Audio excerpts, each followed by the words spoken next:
Bismillahirrahmanirrahim. Ya Allah, dengan menyebut nama-Mu yang Maha Pengasih lagi Maha Penyayang, kami memulai video ini. Semoga setiap kata yang terucap dan setiap informasi yang disampaikan dapat bermanfaat dan membawa kebaikan bagi kami semua. Berikanlah kami petunjuk dan kebijaksanaan dalam setiap langkah kami. Amin. Konten kali ini kami akan menceritakan kisah lengkap secara detail tentang Nabi Adam. Mari kita mulai kisahnya. Semoga kisah ini bisa menjadi teman ketika kalian di rumah, di jalan, di tempat usaha ataupun lainnya. Bismillah. Yang terus dikaji dan ditafsirkan oleh para ulama dan cendekiawan muslim sepanjang sejarah. Penciptaan Nabi Adam berbeda dari makhluk lain. Al-Quran tidak secara eksplisit menjelaskan detail proses penciptaannya. Namun ayat-ayat suci mengisyaratkan keistimewaannya, menunjukkan kualitas dan kesempurnaan ciptaannya. Proses penciptaan ini, yang melibatkan sentuhan langsung Allah Subhanahu wa Ta'ala, menunjukkan kehormatan dan kedudukan Adam yang unik. Allah Subhanahu wa Ta'ala kemudian meniupkan ruhnya ke dalam tubuh Adam, memberikannya kehidupan dan kesadaran. Ini bukan sekadar proses biologis, melainkan penciptaan jiwa yang berakal dan mampu berinteraksi dengan Sang Pencipta. Setelah penciptaan, Allah Subhanahu wa Ta'ala memerintahkan para malaikat untuk bersujud kepada Adam sebagai tanda penghormatan atas keistimewaan ciptaannya. Ketaatan malaikat menunjukkan pengakuan atas kekuasaan dan kebijaksanaan Allah.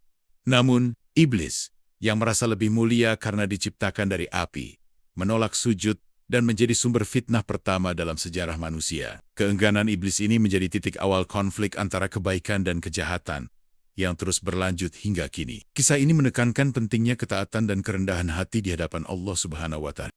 Surga, Jannah, yang menjadi tempat tinggal Adam sebelum penurunan ke bumi, digambarkan sebagai tempat yang penuh kenikmatan dan keindahan tak terhingga. Adam hidup dalam keadaan sempurna, tanpa kekurangan dan penderitaan. Namun, kehidupan di surga bukanlah tanpa ujian. Allah Subhanahu wa Ta'ala memberikan satu larangan kepada Adam, yaitu mendekati pohon khuldi, pohon kehidupan atau pohon terlarang. Larangan ini bukan semata-mata untuk membatasi kebebasan Adam, melainkan sebagai ujian ketaatan dan kepatuhannya kepada perintah Allah. Kehadiran Hawa, yang diciptakan dari tulang rusuk Adam, menambah dimensi baru dalam kehidupan Adam di surga. Hawa bukan hanya sebagai pendamping, tetapi juga sebagai mitra dalam menjalani ujian. Kisah penciptaan Hawa juga mengandung makna filosofis tentang kesetaraan dan komplementaritas antara laki-laki dan perempuan. Iblis, yang penuh dengki dan dendam, memanfaatkan kelemahan Adam dan Hawa.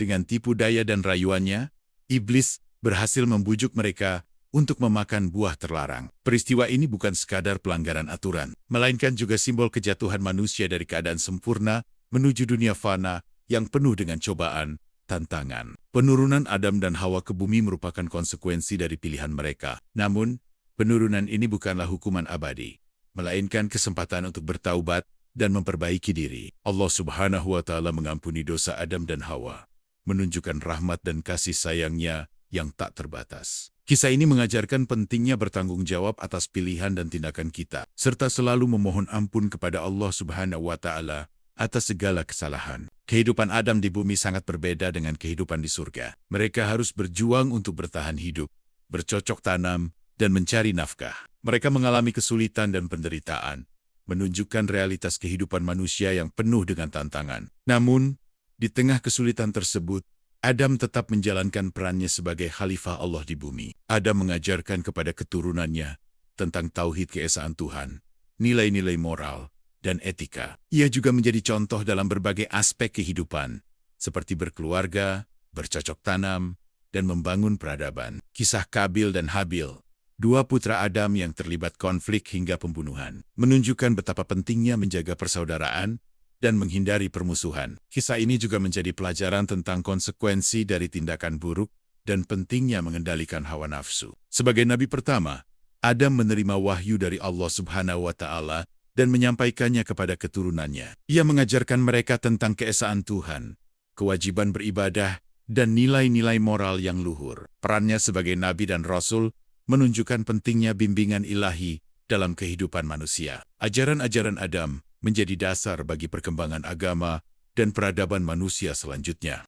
Berbagai hadis dan riwayat menyebutkan berbagai aspek kehidupan Nabi Adam. Nabi Adam sebagai manusia yang sempurna dan teladan bagi umat manusia. Adam dan Hawa diturunkan ke bumi secara terpisah. Allah menurunkan Adam di puncak pegunungan tertinggi di sekitar India, sedangkan Hawa di wilayah Jeddah, bagian kota Mekah.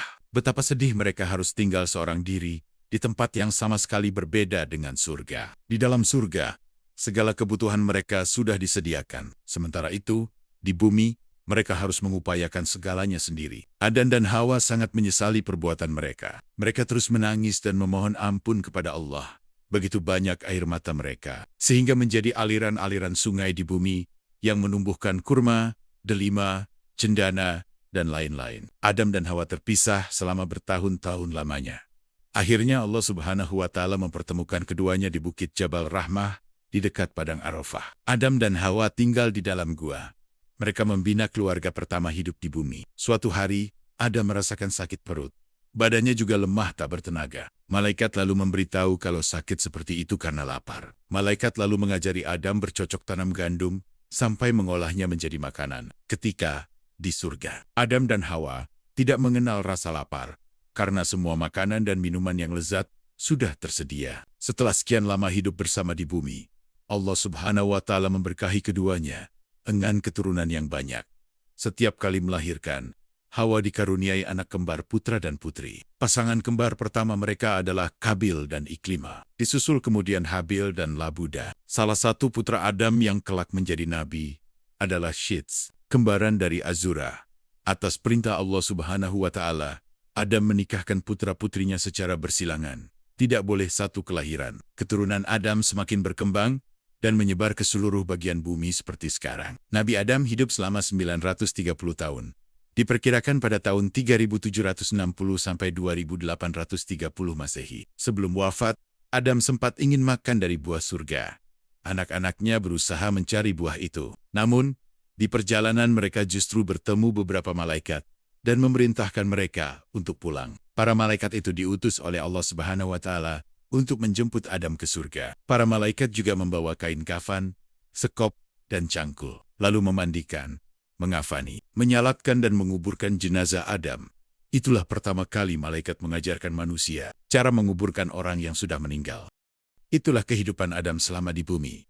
Saat ini di Bukit Jabal Rahmah, dibangun tugu selebar 1,8 meter, dengan tinggi 4 meter. Di tempat tugu itu berdiri, diyakini menjadi titik pertemuan Adam dan Hawa untuk pertama kalinya. Jemaah haji yang sudah wukuf di Arafah biasanya juga akan berdoa di tempat itu. Terima kasih telah menonton video ini sampai akhir. Kami harap kisah yang kami bagikan bermanfaat. Jangan lupa untuk memberikan like jika Anda menyukai konten ini. Dan tinggalkan komentar di bawah jika Anda memiliki pertanyaan atau request kisah Islami lainnya. Terima kasih atas dukungan Anda.